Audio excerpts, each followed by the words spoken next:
আপনারা জানেন খুবই শীঘ্রই আসতে চলেছে বিডি মাসেল শো নামের বিরাট একটা শো, আর যেটা প্রাইজ মানি নির্ধারণ করা হয়েছে 1 কোটি টাকা। আর এই শোতে নতুন 2টা ক্যাটাগরি ইন্ট্রোডিউস করা হয়েছে, একটা হচ্ছে অ্যামেচিওর মেন্স ফিজিক্স আর একটা হচ্ছে ডেনিমস জিন্স ক্যাটাগরি। আর অ্যামেচিওর মেন্স ফিজিক্সটা নর্মালি অন্যান্য মেন্স ফিজিক্স ক্যাটাগরির মতোই ক্রাইটেরিয়া ফলো করে, সো ওই ব্যাপারে আমার বলার কিছু নাই।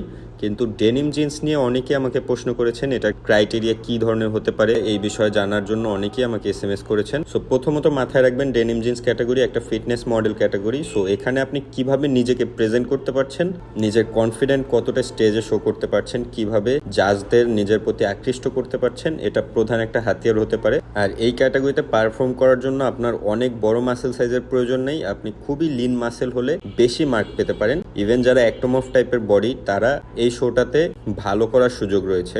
আর এই ক্যাটাগরিতে পার্টিসিপেট করার জন্য আপনার প্রয়োজন একটা জিন্স, একটা বেল্ট এবং পায়ে একটা শুজ। আর এই ক্যাটাগরির পোজিংগুলো নর্মালি মেন্স ফিজিক্স ক্যাটাগরির পোজিং এর মতোই হয়, শুধুমাত্র মাথায় রাখতে হবে স্টেজে যেন আপনি আপনার কনফিডেন্স লেভেলটা শো করতে পারেন এবং জাজদের নিজের প্রতি আকৃষ্ট করতে পারেন। Last but not the least, স্টেজে ওঠার আগে অন্যান্য ক্যাটাগরির মতো আপনি অত বেশি ডার্ক ট্যানিং করতে পারবেন না, একদমই লাইট ট্যানিং করে আপনার স্টেজে উঠতে হবে। So thank you so much, সবার জন্য শুভকামনা। এবং যাদের এই বিষয়ে আরও কোশ্চেন আসে তারা আমাকে কমেন্ট বক্সে জানাতে পারেন, উত্তর দেওয়ার চেষ্টা করব। ধন্যবাদ।